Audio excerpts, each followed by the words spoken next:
Drawings का मतलब 10th या उससे पहले आप क्या मानते थे? Simple art and craft is drawings, but in accountancy it has some specific meaning. Accountancy में ड्राइंग्स क्या सिर्फ आर्ट एंड क्राफ्ट है? तो जवाब है नहीं, इट इज समथिंग एल्स।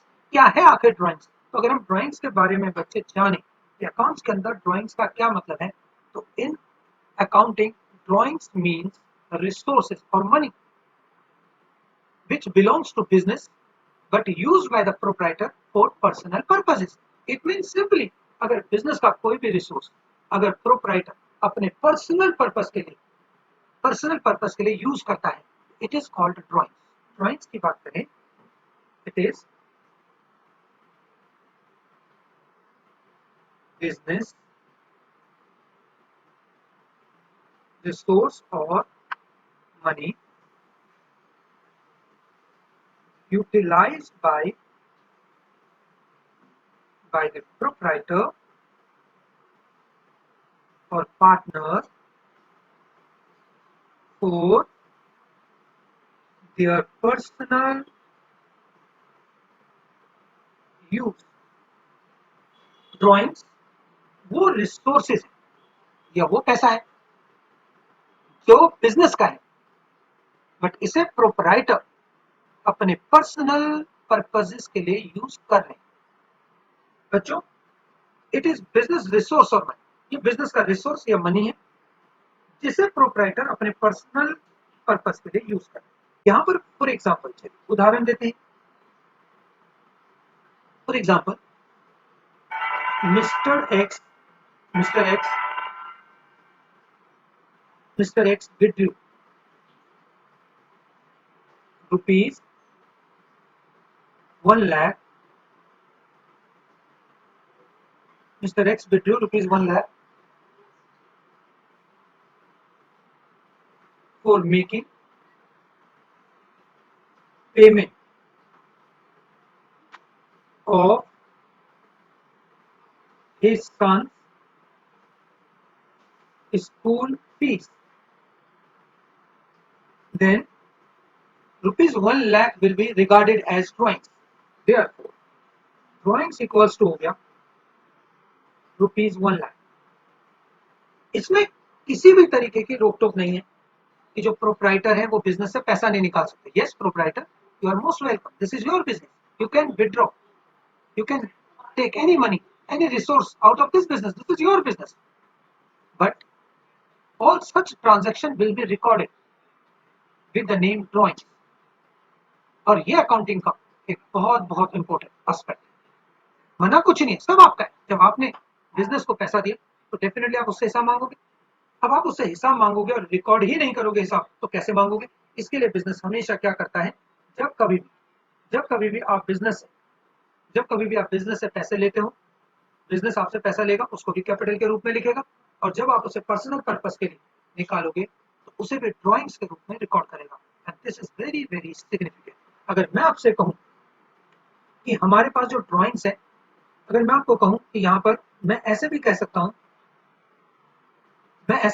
हूं कि जो हमारी नेट कैपिटल की बात करूं तो एक तरह से यही हुआ, कैपिटल माइनस ड्राइंग्स। एक तरह से देखा जाए तो जो आपने एक तरह से कैपिटल लगाई थी उसमें से आपने ड्राइंग्स को आज लेस कर दिया, तो आपके पास अभी नेट कैपिटल बच जाएगी जो आपने बिजनेस को सही रूप में दिया हुआ है। ये पैसा आपने सही मायने में बिजनेस के अंदर इन्वेस्ट किया हुआ है। ठीक बच्चों, बताइए आपको समझ आ रही बात है? Very very good, okay. अब इसके बाद ये आपके पास नेट कैपिटल है। हालांकि नेट कैपिटल हम कई कॉन्टेक्स्ट में भी और भी बोलते हैं, नेट कैपिटल हम कई और तरीकों से भी बोलते हैं, लेकिन चलिए, ये आपके पास नेट का मतलब है कितना कैपिटल तो आपने बिजनेस को दिया है। और नेट कैपिटल मैंने बताया कई और तरीकों से बोलते हैं, तो वो आप धीरे धीरे अभी आगे समझेंगे। चलिए एक एग्जाम्पल और लेते हैं। For example mister x mister x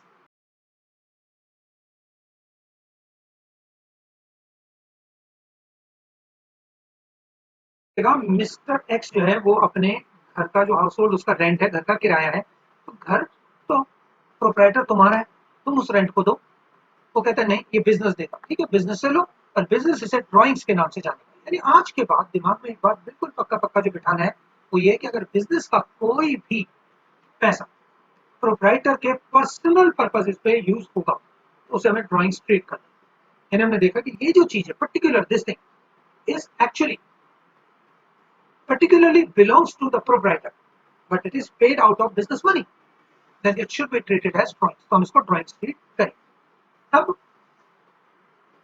इसका मतलब है therefore, अब यहाँ पे हम ड्राइंग्स निकालते हैं। therefore ड्राइंग्स क्या होगा? ड्राइंग्स बराबर होगा रुपीज 10,000 पर मंथ निकाला है तो 12 महीने तक का। हम इसे ईयरली अगर बात करें क्योंकि ये ईयरली कैलकुलेट होती है बाद में, तो ईयरली देखे तो 10,000 इंटू 12 महीने प्लस 50,000 रुपए का तो एक ही लैपटॉप है, इंटू 12 इसे नहीं करना, बट ये समझदारी रखना। ये पर मंथ है तो इसे इंटू 12 करना है। 50,000 रुपए का तो एक ही लैपटॉप लिया पूरे ईयर में, तो it should be just ₹50,000 and now 120 plus 50 1,70,000 आपकी ड्राइंग्स हो। तो हमेशा याद रखना बिजनेस कैपिटल लगाता है, उस कैपिटल को अपने बिजनेस में फ्यूचर इकोनॉमिक बेनिफिट्स अर्न करने के लिए एसेट्स में कन्वर्ट करता है, बिजनेस इनकम्स कमाता है, प्रॉफिट्स कमाता है, और जो उसकी रिक्वायरमेंट होती है उस रिक्वायरमेंट को एज अ ड्राइंग्स बिजनेस से निकालता है। This is the concept. अब बच्चों यहाँ पर एक बहुत बहुत जरूरी मैं आपके लिए नोट देता हूँ, ये तो बिल्कुल भूलना ही नहीं, ये भूल गए तो फिर बताओ क्या देगी, इसलिए हाथ बनाया गया। क्या नोट है?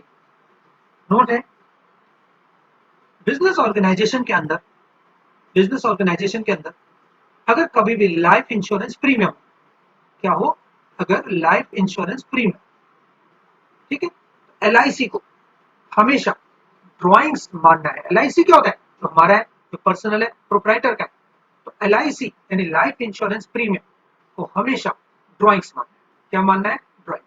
तो इंश्योरेंस प्रीमियम हो या फिर इनकम टैक्स हो, ये हमेशा हमेशा ड्राइंग्स माने जाते हैं।